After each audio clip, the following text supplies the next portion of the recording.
Those who are not able to meet that, we try and bridge the gap by taking them through bridge training courses.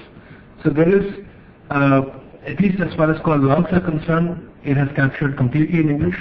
As far as training is concerned, it is hybridized. So there are some parts which become difficult to explain in English or for an individual to understand. That's translated into the local lingo, and then repeated again in English, because at the end of the day they need to understand it first and then apply it in English. So that's something that we've been working on to try and visualize or take parts of it down into the regional languages. What we've also what we're also experimenting is to do web-based training, because the entire training that we do for, say, which we will do in 28 days in a city, and maybe in 2.5 to 3 months in the rural area. The entire piece does not require to be trainer driven. There are bits and pieces, maybe for half an hour, maybe for an hour and a half, where they can listen to a video, and then you can have a trainer intervention. So that allows at some point in time one trainer to handle 2 batches simultaneously. And that's something that we're still working on, but that's again part of it. And that will allow us to scale up. It's common, people have great passion here to teach English in rural areas. There is some interesting work which has been done. TCS has done work already. Gentlemen, you have a professor who was working on it. TCS? Yeah, so there is some work already done which I'm sure they'll be happy to share. In Hyderabad, our head of research, Dr. Mitra, worked with a guy from University of Newcastle, Dr. James Tooley, in Hyderabad, in the schools. And they've done some very neat work with technology to teach English language. But they've done it as researchers, so that the people with passion want to carry it forward, we'll be happy to introduce you to take these technologies. The second one, I've seen that work. Very simply, they took something like the Dragon software, the dictation software, and they used it very innovatively to check. So they use it as an instrument to check how much English the child has learned. Because the problem in English teaching is the teacher's accent goes across, for example. Right? So what they do is they got video segments. Children know a little bit of English, so not zero. And then to improve their language, they see the video segment and they ask to speak, and the Dragon software gives feedback. So again, without teacher intervention, the whole idea here also was what can technology do if you don't have teachers. This is interesting. It's a very interesting result. So only thing is, we haven't taken it to commercial use. So if there's passionate people who want to take it, because these are difficult problems to solve, we could put you in touch with these people. Thank you very much. And I still see some more hands going up. We can spend a few more minutes, if it's okay with the rest of the panelists, Rajesh. Okay, take 1 or 2 more questions. Okay. Yeah, my name is Mahesh Mishra, and I work for ESIT Department for International Development, which is a UK government department working on development and poverty reduction all over the world. And we have the single largest program in India. One of the most binding constraints on skill development is on the supply side, and that's precisely what Mr. Manglik was referring to, that inverted pyramid of the supply structure of skill development. And when you come to think of it in terms of upscaling the supply of skill development or training institute, you are hit with finance. How is it going to be financed? So my question is actually to all the panelists in terms of getting some factual information. How long does it take to train an average rural youth to become a nurse or a welder or a plumber? How long does it take? And how much does it cost, for him or her to be able to acquire that? And the third thing is, do you see the possibility of a synergy between skill development and microfinance?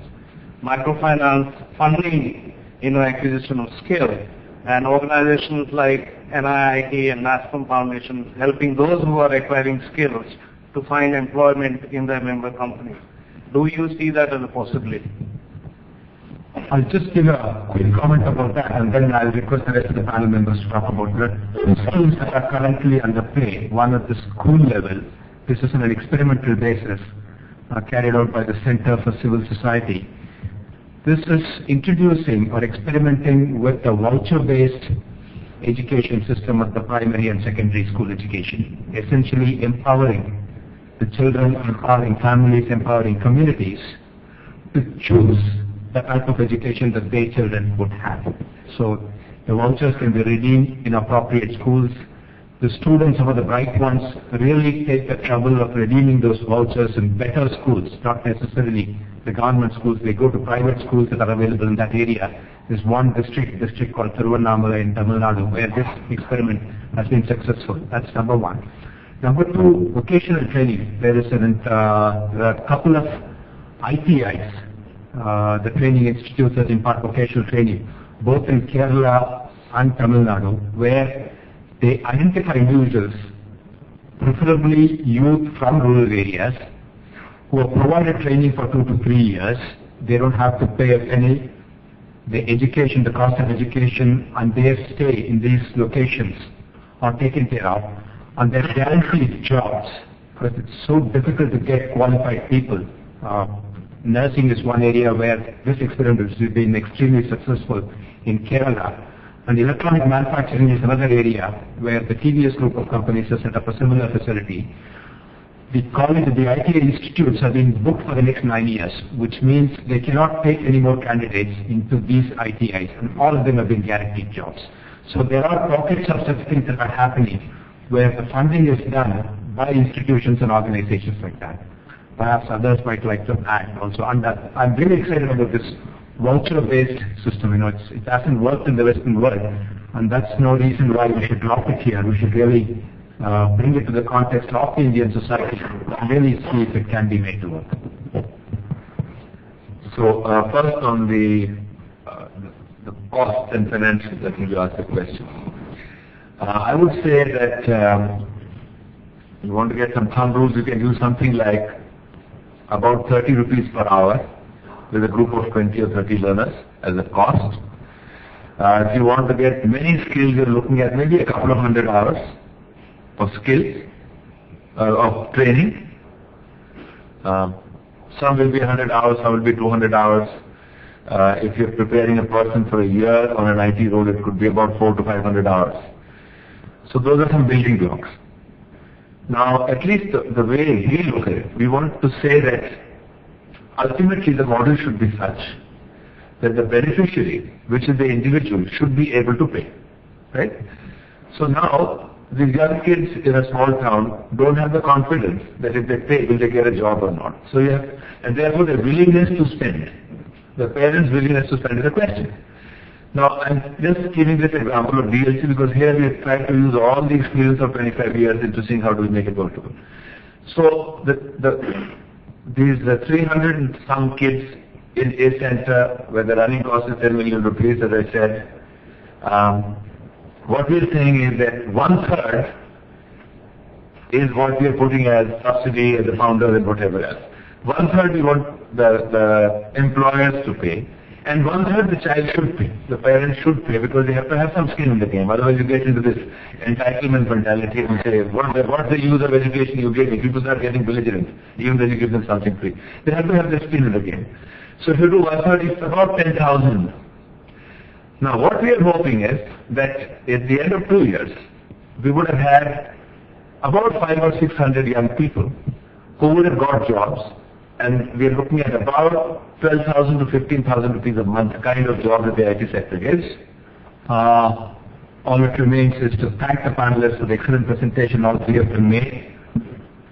And thank you for listening patiently to the presentations and interacting with us. And full hall, absolutely. Thank you very much for staying. And Rufina, the CEO of NASCOM Foundation, has some announcements to make.